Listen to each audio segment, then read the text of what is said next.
Well, thank you guys so much for being here. It was awesome. I know that was, I like to always start with that, especially if it's a smaller group. So let's talk about the kinds of people. One, what's the goal of this talk? So it's to challenge the narrative that we have to sacrifice our personal well-being, our relationships, and our peace to be successful.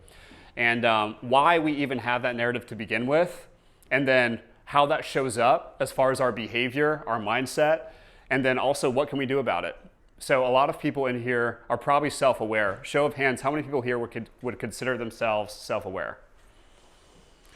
How many people here have ever had something they know they need to do for themselves? It's something that's on their heart, and they keep trying to do it, but they feel like they're stuck in a cycle that's preventing them from doing it. How many people here have tried to work harder, gone to therapy for it, have taken a course on it, read a book about it, and they're still stuck? So that's why you're here. It's because if awareness was just enough, if hard work was just enough, then we wouldn't be feeling stuck. So my goal is to help give you guys an actual solution that saved my life. So there's going to be three kinds of leaders in this room. By the way, if I look at these slides a lot, just know it's kind of like my teleprompter. Who's in the room right now? There's three kinds of people typically when I do these talks. One is who I call the fulfilled one. So maybe it's the person who you're past the phase of burnout. You've learned how to create satisfaction in your life in and outside of work. And hopefully I can just put language to why. I can put language to helping you understand, oh, this is why my life is so great. This is why I feel the way that I do. And hopefully you can pass on that wisdom and knowledge to somebody else. So that's person number one. Person number two is the overextended one. So it's the person who they feel like they're in a cycle of something. What did I put here? You're doing what needs to be done. You feel like you're able to get everything you need to get done, but there's other areas of your life that you feel like you're neglecting.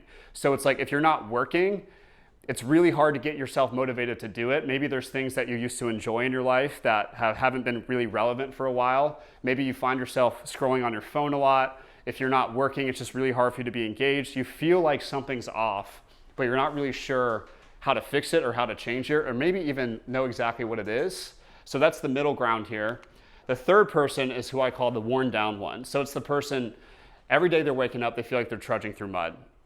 And if it's not right now, it's a cycle you keep going into. And you keep changing things in your external world thinking it's gonna fix the cycle, but you find yourself back in the same place. So maybe you've moved a job and the culture still sucks, right? Maybe you've had a relationship that drained you and somebody else is in your life now that's draining you. So you're noticing patterns and you're like, why do I keep repeating my life in a loop? And what do I do about it? So you're aware what needs to happen. You know what needs to change, but you can't get yourself to do it. So no matter who you are, this talk is going to be able to help you. So let's get into why am I here today, what my story is, and this is going to be the Cliff Note version. It all started when I was born. I'm just kidding. It did start when I was younger. So I grew up in two separate households. When I was 2, my parents got divorced. When I was 4, both my parents remarried. And they were very different. So household over here was the helicopter parent, had super high standards for me, watched my every move. And then household over here was very lackadaisical, let me do whatever I wanted. It didn't really give me any attention. And so growing up in that turbulent household, you learn something unconsciously. We're gonna be talking a lot about the unconscious mind today, our beliefs. But as a kid, when you have to change who you are based off the household you're in, you learn something that's really damaging when you're older. And that thing is I have to change who I am to be loved. So when I was a kid, I felt like I had to change my personality and change who I am in order to meet the expectations of the people that I was with. And that did a number on me. I got diagnosed with depression probably when I was 9. When I was 12, I got diagnosed with major depressive disorder. So I was kind of going through it. And for me, things did start to shape up a little bit when I was 15. So I was never much of a sports kid, wasn't really in my body a lot, very much so in my head. I did musical theater, I did acting. But I started doing sports when I was 15. Real quick show of hands, how many people did sports here growing up? Wow, all right. That's great. So yeah, I really enjoyed it because it was the first time I felt like I had a sense of belonging and community. So when I was 15, I was running track. I was doing wrestling. Life was good, it was getting better. And then for some reason, I was having some really weird symptoms when I was running track and doing wrestling. One is I couldn't breathe through my nose for a good 6 months. Not very common. And then 2 is I was always exhausted. Y'all, I was a 15-year-old kid. I should have been pumped full of testosterone. I should have been hanging out with my friends till 2 a.m. But I was just always tired. And I had this gut feeling that there was something wrong. So I went to the doctor. I got a CT scan. And yeah, I'll never forget the look on the doctor's face when he told me the results. He came in, looked me straight in the eye, and he says, "Brennan, I'm so sorry. You have a mass the size of a grapefruit in your face. And you have to be admitted to St. Jude right now." So my whole world shattered. I was worried about if the girl in class liked me back up to that point. I went from that to not knowing if I was going to survive. And so that started a very big spiral of 10 plus surgeries, 30 plus hospital visits. They caught it just in time. If they would have caught it a few months earlier, I probably wouldn't have made it. So they caught it in time. I had less than a 25% chance of survival. And like a miracle, I actually did survive physically. So I had all these surgeries, had open face surgery, got life flown a couple times, and they were able to remove the tumor fully, which was awesome. And as I was going through this stuff, I was in a lot of pain. The tumor was wrapped around my trigeminal nerve, my right optic nerve, my carotid artery, and places that really hurt. And so I was being prescribed opiates and pain medication. And I was just a kid doing what I was told. I didn't know that that stuff was addictive. I didn't know that it was suppressing my emotional pain too. However, what ended up happening was the surgeries went away, and I was expected to go back to being a normal kid, and I had no idea how to do that. How do you go from fighting for your life every day to just going to high school? You know, like suddenly math doesn't seem so important. And so for me, I really struggled with that. And again, I had this people-pleasing pattern that I adopted when I was younger, and I saw my parents go through a lot of things. Like, I feel like it's more painful for the parent to watch the kid go through stuff than the kid actually going through it. And so everybody expected me to go back to being normal. So I was like, well, when I take this pill, I feel better. So I'm gonna do that. And so that drove me into being addicted to opiates when I was 17 years old. You guys could probably imagine that didn't work out very well. And I ended up going to rehab for 89 days inpatient. So pretty extensive. And I remember feeling so powerless. I was like, I'm a victim to my parents' custody battle. I'm a victim to my addiction.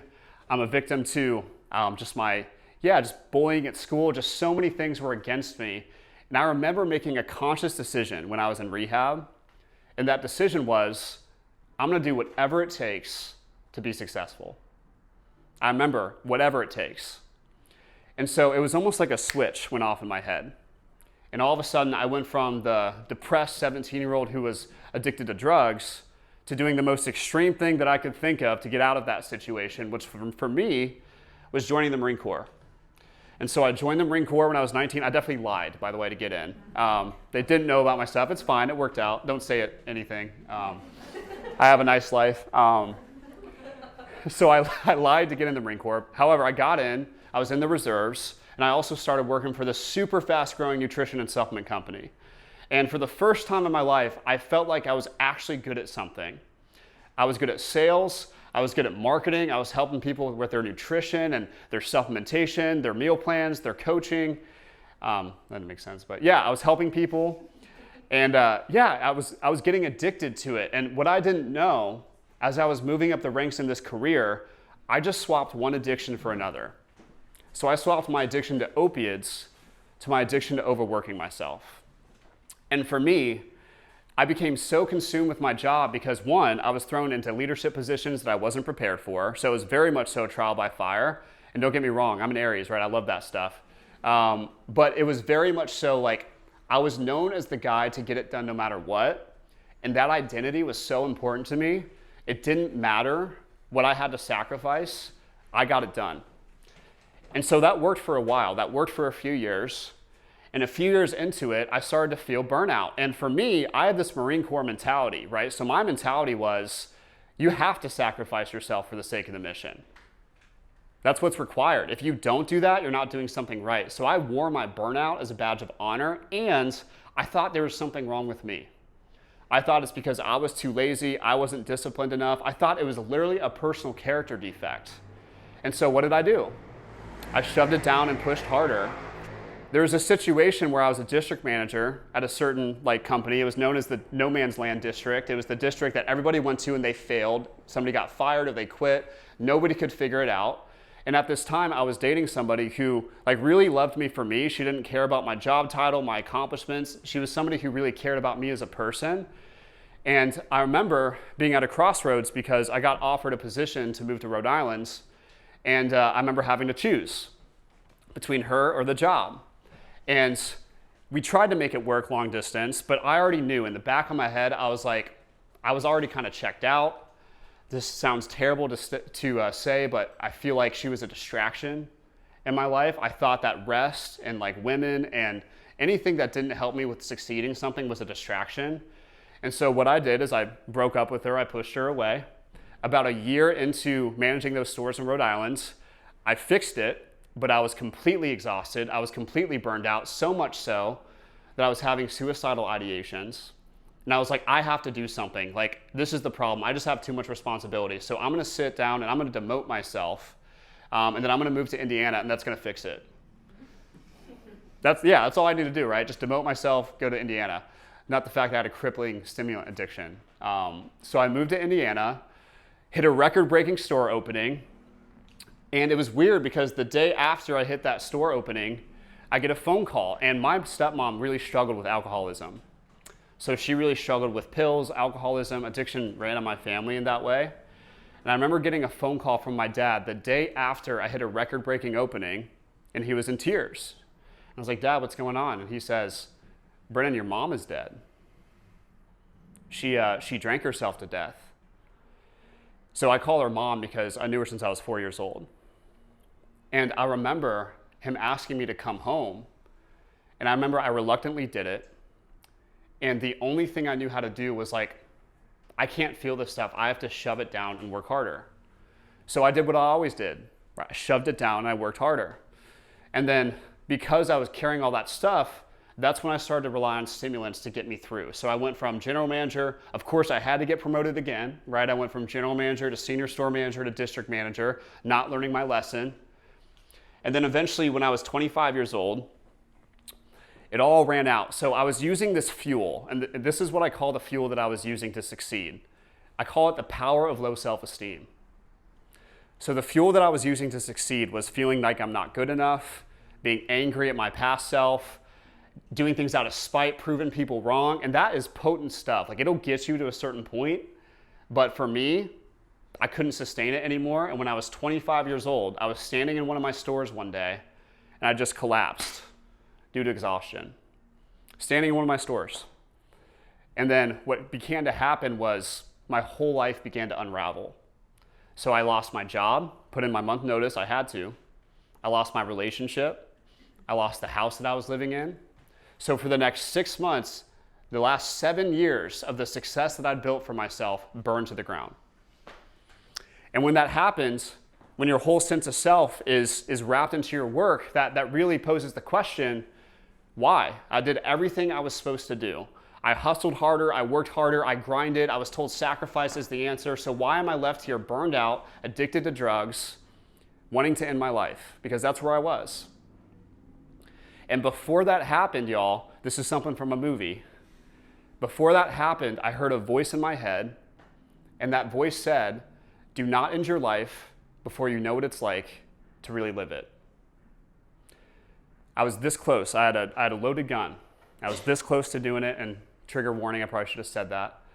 And what happened is I didn't want to die. I just never learned how to actually live.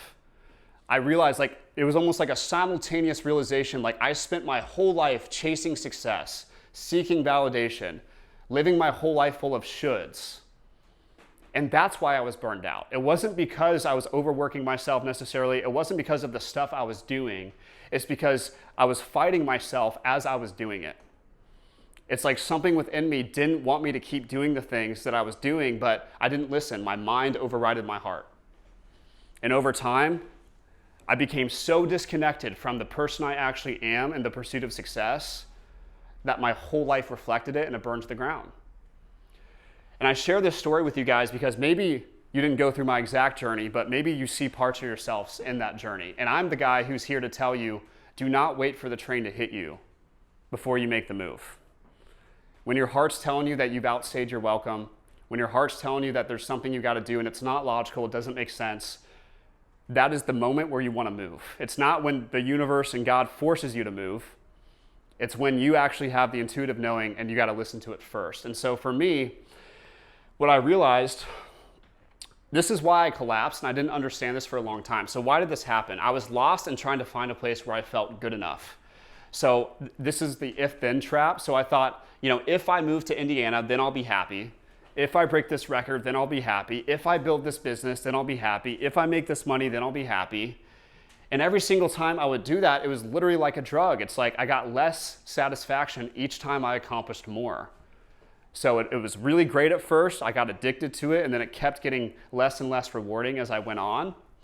And then for me, I kept changing the where and the what, but the problem was I never changed the who.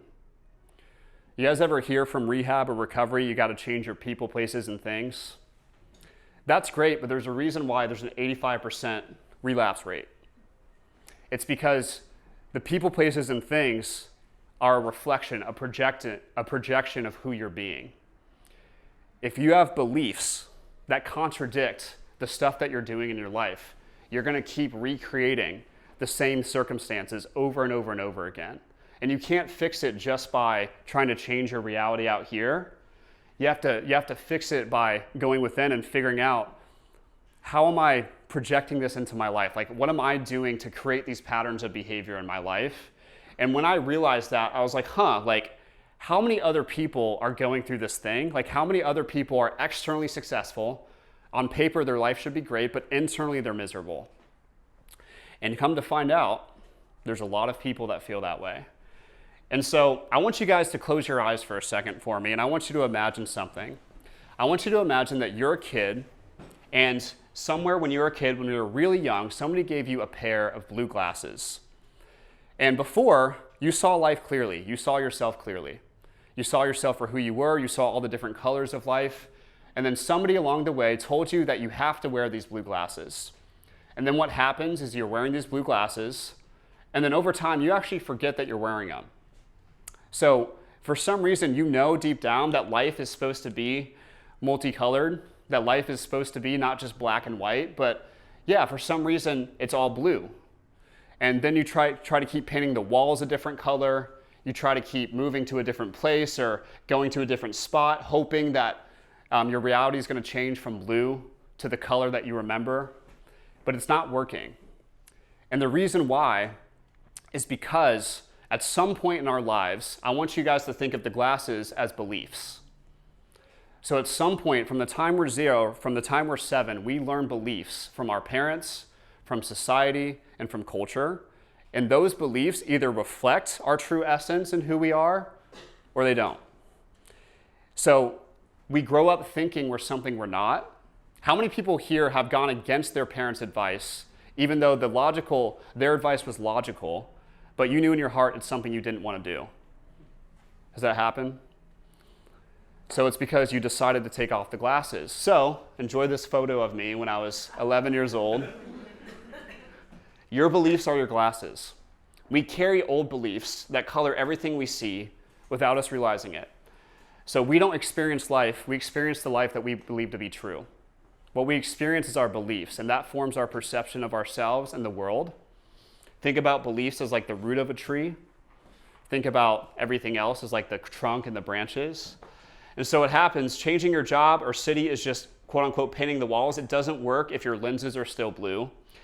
You can't think your way out of a pattern. So knowing the glasses are there doesn't change the 10 of them. So what we got to do is we have to figure out a way to remove the glasses. So you can know, you can be aware of your thoughts, you can be aware of your behavior, you can be aware of all that stuff, but a lot of us get stuck in what I call the self-awareness trap. Meaning it's like, I'm really good at figuring out what happened as a kid and why I am the way that I am, but I'm not really good at bridging the gap between knowing and then doing something different. So I want to talk about the few ways that basically succeeding with sacrifice shows up. So I talk a lot about behavioral patterns in psychology. So my goal is to maybe, if you guys are in this pattern of behavior, of where you're sacrificing yourself for the sake of your career, you're going to probably identify with one, if not all of these archetypes. So this is how they show up. Oh, before I do that, real quick, this is what my life is starting to look like without the glasses. I stopped running from the person in the mirror and finally saw the real problem. I realized I didn't need more hustle or discipline. I needed to align my beliefs with my goals, so I didn't need to stop working hard, but I did need to make sure that what I believe to be true about myself aligns with the work that I was putting in. And then I went from, no joke, October of 2023, I moved to Charlottesville, Virginia with negative $200 in my bank account. I moved here because a friend of mine I used to work with was opening a supplement store. And I had to live in the store because I didn't have enough money for an apartment. This was October of 2023. I was still addicted to stimulants. I was still addicted to edibles. I went from that to being a full-time business owner in 3 years. And I'm not saying this to brag. I'm saying this because I didn't get there by doing more. I didn't get there by continuing to put myself in the burnout cycle. I went there because I finally confronted the parts of myself that didn't align with what I wanted. And then what happened is I'm 3 years sober with the woman of my dreams. That's her, Ashley. And then I'm still a work in progress. But for me, I'm learning how to not just survive anymore. So that's what can happen when we start to, what I call, shift our identity, meaning when we start aligning who we are with what we do, truly.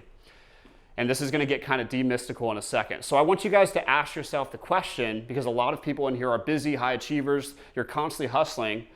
If nothing changes, if you keep operating the exact way you're operating right now, what does your life look like in a year, 5 years, 6 months even? Does it get worse? Do you sacrifice the relationship you have with your partner? Does your health keep declining? Does your business keep draining from its bank account?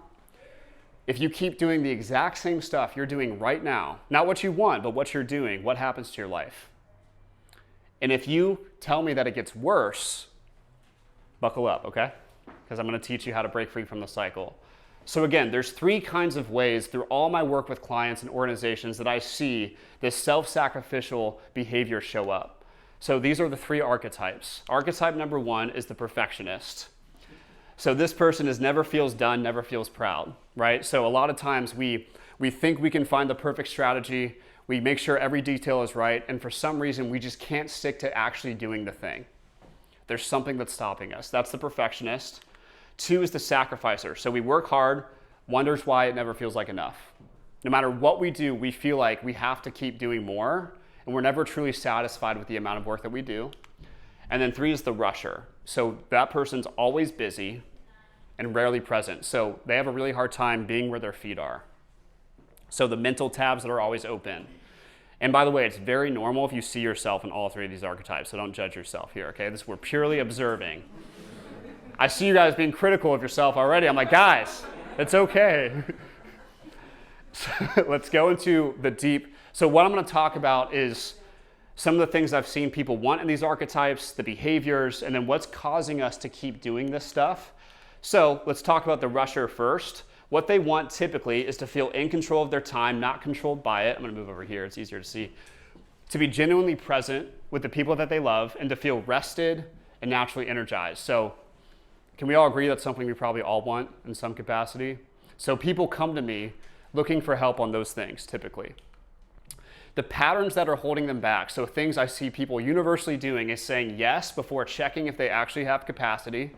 It's like your body's screaming no, but you say yes anyway because of fear of missing out. 2 is treats everything in their life as urgent, so they treat getting an email the same way as getting an oil or their car blowing up. It's like the same level of urgency. And then starts relaxing and immediately feels guilty. So it's like as soon as I start to decompress, if I'm not to the point where I'm falling asleep in my work clothes, then I feel guilty for resting. So they wait until they have to rest, typically. And then what it's costing them, sitting at dinner with family, but mentally somewhere else, things they love slowly disappearing from their life. It's like, man, where did that hobby I used to love go? Like, I spend all my time working and just like showing up for other people, but I don't really have a thing that I love to do. And then peace, energy, and joy. So a lot of times we're just kind of feeling like we're going through the motions, kind of feel like a robot a lot. Like it's like we're really frantic and running in place on a treadmill. It's kind of the feeling. So with all these archetypes, there's always one core fear. And I want you guys to really pay attention to how your body responds when I talk about the fear of what's driving this stuff underneath. So the fear is stopping equals falling behind or missing out. So we're scared that if we stop rushing, everything's going to fall apart. And then there's a deep-rooted belief underneath of that. So there's the fear. Sometimes we feel that, right? But underneath of that that's running in the background, my value is in my usefulness.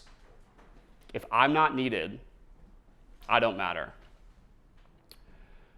It's heavy stuff. So at some point in our life, we learn that if I'm not providing value to somebody, I don't matter, which is why we make sure we show up for everybody else and we're everywhere else besides for ourselves. So that's one, that's the rusher. Pretty heavy, right? Let's shake out a little bit if you guys feel like it. You know, it's like, all right, Brendan, like, chill out. Yeah, so that's the rusher. Archetype number 2, the perfectionist. This is my favorite one. How many people here struggle with procrastination? I'm going to say something you guys are not going to like, okay? Perfectionism is the highest form of procrastination. I'm going to say that again. Perfectionism is the highest form of procrastination. It's fear masquerading as strategy. If you're somebody who pivots your strategy every 2 weeks in your business, if you're somebody who has a really hard time starting something new and then sticking with it, if you're somebody who just doesn't allow themselves to do things messily, it's somewhere deep down there's a fear there, right? So typically what they want to do work they're proud of without it consuming them. We're ambitious, there's nothing wrong with that, to stop feeling behind even when they're ahead, and then to be present and at home without work living in their head. I call it without having all the mental tabs open. By the way, what happens to the computer battery the more tabs that it has open? It drains the battery faster, right? So somebody mentioned in here unclosed loops. A lot of like, I start something and I don't finish it. And that person who said that's probably feeling tired lately. It's because a lot of times our draining of energy is because of all the unclosed loops. And so the perfectionist is the king of starting everything and then really having a hard time following through with something, with closing the tabs. So the patterns are waits until the last minute and then rushes to finish it, gets a compliment, and then points out immediately what they did wrong after that. I'm guilty of this. Ash has done this for me. So it's like, you did great. It's like, yeah, it could have been better, right? Like, hey, good job. Thanks. Yeah, I could have done this thing differently. You know, like, so immediately it's like, I'm not going to receive your compliment. I'm just going to like reflect it back at you, right? And then delegates a task and then takes it back and then does it themselves. It's like, hey, can you do this for me? And then like, you just see it sitting there. You're like, I'm just going to do it. It's fine, you know? So that's part of it. Never. Yeah, that never happens, right? There's no head nods in here. And what it's costing us is opportunities that needed a decision, not another revision. So a lot of these people really deal with decision fatigue. It's like I'm always going back and forth between, is this the right call? Is this the right decision? Like we are kings of overthinkers. I call this analysis paralysis. So we're great at like thinking out every worst case scenario. But then 5 hours goes by and you're like, well, shit, I probably could have just done it at this point, right? So we're stuck in our head. That's a huge symptom of perfectionism.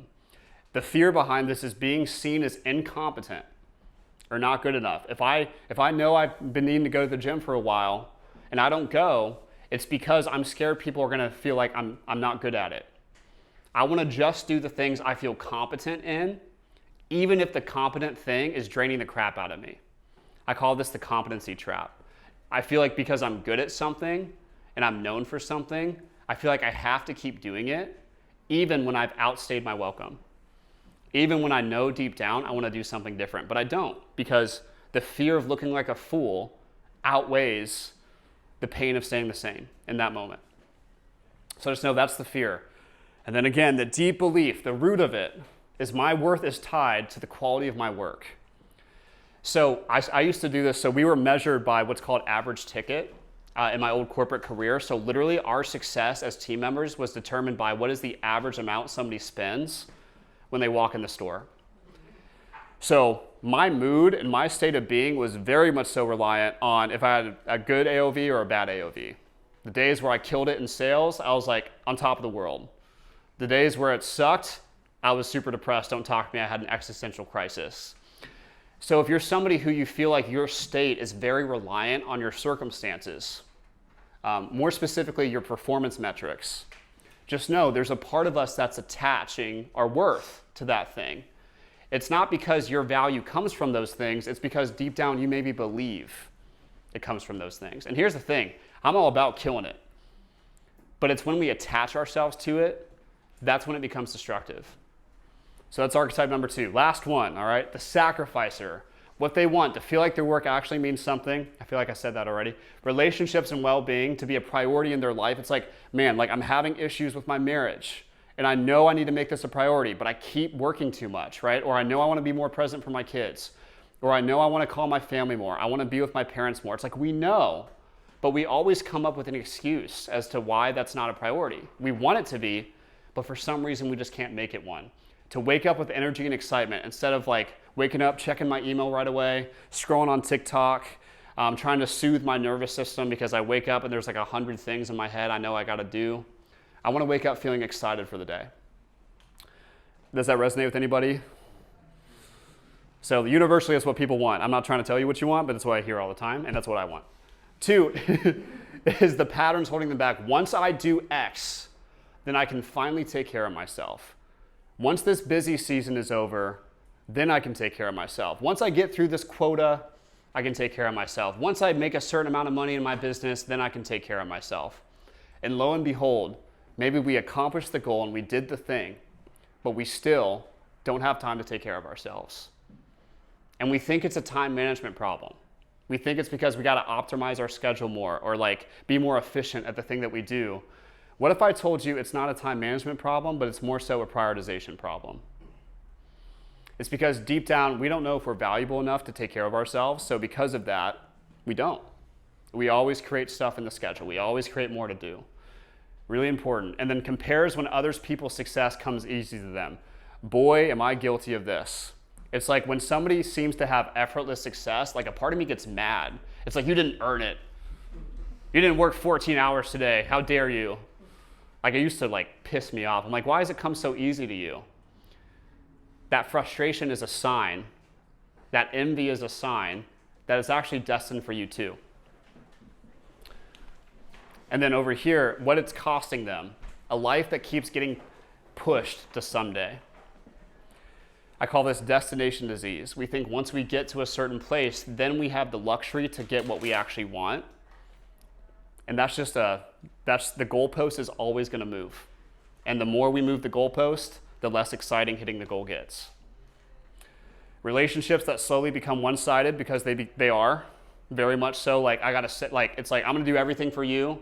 I have hidden resentments. I'm gonna expect you to do stuff for me, but I'm not gonna ask for it because like you should just know. You know. So or when I ask you for something, it's very passive aggressive. It's like, yeah, I wish somebody would help me with the dishes around here, right? She never does this, by the way. I'm just an example. So yeah, it's like we're not vulnerable to ask for what we want, then we're pissed when we don't get what we want. And we're clinging to this identity of the person who's always okay and who always has everything figured out. And so we keep doing it even though we know it's frustrating us and we're building resentment. How many people here have had like stuff build up and then they blew up at somebody before? It's like ticking time bomb, right? It's like it builds and builds and builds. It's like you just freak out about the dishes and it's like, that's not about the dishes. Like, come on. The fear behind the behavior, having something good and not deserving it or losing it. It's like, man, I'm scared that once I have this thing, I'm gonna lose it. This is something I confront daily. Like I just moved in with Ash, 2 months ago? And I was like, wow, this is a nice house. I got a great girlfriend. I have a business. When's something gonna happen? You know, like, because in the past, that's what's happened to me. Is like, oh, like you got something good, something destroys it, right? So there's this like underlying feeling of like, this ain't gonna last. So that's of fears. Like we're scared if we actually don't sacrifice the things that we truly want to get the thing we think we want, we're scared that it's not gonna matter anyway. Deep below this is I have to suffer to be successful. I don't deserve what I want. We learned, whether it's from the Marine Corps, our parents, maybe we watched them work 3 jobs growing up, like whatever we learned it from, we learned that in order for us to be successful, to earn success, we have to suffer. And here's the thing, we do have to sacrifice. But we don't have to sacrifice our soul. Soulless success requires burnout to get it. Soulless success requires unsustainable behaviors to get it. We don't have to sacrifice who we are for the sake of success. We have to sacrifice who we're not. We have to see what are the things in the way of me actually being the person I came here to be. And again, this is not stuff you're taught in school, right? You're literally a sponge for belief systems from the time you're 0, from the time you're 7. It's not like you're consciously choosing, yeah, I'm going to make myself suffer when I'm older. Like, that's not how this works. But what happens is, when we're adults, we're now responsible for parenting that little kid or going in and changing those beliefs. So those are the archetypes, and there's one common thing. The perfectionist, their worth comes from their results, so they can never do enough to feel like enough. The sacrificer feels like they have to suffer and don't deserve what they actually want. And the rusher, if they stop, something bad will happen, so they never stop. At the bottom of all of this is the number one limiting belief that I'm here to challenge, and that belief is who I am is not enough. My value does not come from who I am, it comes from what I do. Imagine what we would do if we believed that our value as human beings came from how productive we are and what we did for others. Well, you probably wouldn't care that much about yourself. You probably wouldn't make yourself the first priority. You probably wouldn't put the mask on first before putting it on for somebody else. So many high achievers, so many people who are successful, this is the core story that's running unconsciously in the background, and that core story shapes our thoughts. Those thoughts then shape our behaviors, and those behaviors shape our results. So if we try to keep working harder, we're going to keep reinforcing this belief. And again, I'm not saying that working harder itself is bad. I'm saying that when we're trying to address this thing by working harder, what that does is it actually increases the likelihood that we're going to keep suffering. So I know what you're thinking, Brendan. It's like, man, that's a lot. Okay, so how do we change it? I promise I have solutions for you. Before I go into that, I want you to hear this. There's nothing wrong with you. So you have never been the problem. The problem is you have beliefs and behaviors and stories in your head that don't reflect who you actually are. That's the problem. You've thought that voice in your head that kind of pops up unconsciously, the voice that you don't put there, you've thought that thing is you. The problem has been that there's beliefs that don't actually align with your true self and your value system and what you actually want. So that's always been the problem. It's never about, are you worthy? Are you valuable? It's about what's in the way of preventing you from seeing that. And I promise you, there's no amount of external success that's going to fill that void. There's no amount of accomplishments. There's no amount of anything out here that's going to make you feel worthy. Because if you don't believe you're worthy, you're going to keep feeling the way that you feel. So, you've outgrown it now. The reason why you're in this room is because you know deep down that there's a better way to live and that you don't have to suffer in order to be successful. So, the good news about all of this is beliefs can change. Here's how we're going to change it. Okay, this is, you guys have worksheets in your packets here. I want you guys to take home the worksheets and do it on your own time. But this is going to be the framework that I use with clients. This isn't the full thing, but it's a really good start of how you're going to change your beliefs. I call this the free framework. So step 1 is F. So the first thing you want to do is figure out what you actually want. So I want you to write down the one thing you want most in your life. So what's that one thing you want more than anything else? Do you want to be more present with your kids? Do you want to be more personally connected to your loved ones? Do you want to be healthier? Do you want to grow your business? Like, what's the one thing you want more than anything else? And then I want you to write it down. And if you don't know what you want, really simple, think about what you don't want. Whatever the opposite of what you don't want is, that's what you do want, okay? So 1, figure that out.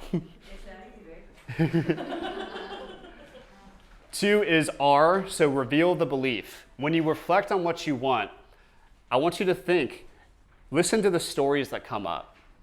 So when I say, I want to 2x my business, but maybe something in my head says, but you don't have enough time. That's not realistic. But you haven't gotten there yet. Or I want to go to the gym, I want to get healthier, but the but is I don't have enough time. I don't know how to work out very well. I don't have, whatever it is. those buts that pop up are your limiting beliefs. So that is a part of the story that we've been telling ourselves, which is the reason why we haven't actually given ourselves a full shot to go pursue what we want. So write down what you want, listen to the buts. You're gonna start, if you write them all out, you're gonna see there's a common thread, and it's gonna be one of the 3 limiting beliefs that we talked about in the archetypes. Not all of them. So reveal the belief, exchange it. So what do you want to be true instead? So I want you to write down the belief that's actually aligned with what you want. So just know, the reason why your heart keeps telling you to do something is not because it's unrealistic, and it's not because it's not meant for you. It's because you're destined for it. Ashley taught me this. It's her words. The reason why you desire things from your heart is because you're destined for them. So instead of questioning what you want, question what part of me feels like I can't have it. If you don't question yourself, but you more so question the parts of you that aren't congruent with what you want, that's a lot more of a productive exercise. Okay, so I want you to pick a belief that better serves what you want, and then you gotta embody the new behavior. So the thing about beliefs is affirmations are not enough. You gotta look for evidence in your life to suggest that the new belief is true. When's the time that this belief was true? When's the time that, who can I surround myself with that are people who are not working 24/7, right? Who can I surround myself with that have the things that I want? You got to start building evidence in your life to suggest the new belief is true, because what we believe to be true is the filter in which we see the world. It's so important. So we got to look for it. Your default is going to be that limiting belief. Your default is going to be like, I can't get no man, right? And you're going to see a bunch of dirt bags. Like that's going to be your filter. If you believe there's no good men out there, you're going to see all the good men that aren't out there, right? So you got to really embody a new behavior. Behavior crystallizes belief. So this is when hard work is relevant. When you are aware of the belief, that's 80% of the work. And then you got to commit yourself and stay loyal to the new belief that you want to build. That means you have to choose a different behavior. You got to respond differently in those moments where the old story is popping up. So that means that if you want to go to the gym and get more healthy this year, if that's what you want, the story in your head is saying you don't have enough time. You can observe that story and say, thanks, I'm going to make a different decision anyway, and I'm going to go. What you just did is you started to rewire that belief. All beliefs are decisions.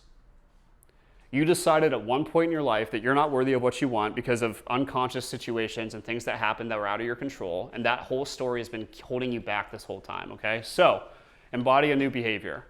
That's the free framework. So what's possible for you? If you start shifting your beliefs, because the people in this room have a very unique issue. You don't have the issue of being too disciplined or not disciplined enough. You don't have the issue of not working hard enough. Every single person in here has mastered ambition, okay? You guys are good. Like, there's not a life hack you can learn that's gonna help you. What you need to master now is alignment. Meaning you gotta look at, okay, what are the things in the way? Not what more do I need to do? And when you start doing that, you're gonna have presence without the guilt. You're gonna have drive without the dread. You're gonna have rest without the shame. And you're gonna have ambition without the emptiness. All of that stuff is gonna lead to success without the sacrifice. That's it. Thank you guys. Appreciate it.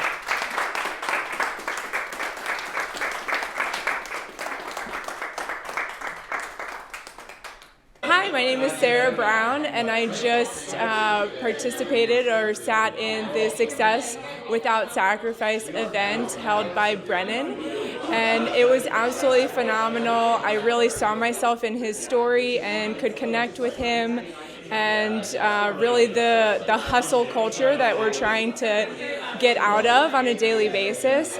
And I will definitely be contacting him for a free coaching consultation.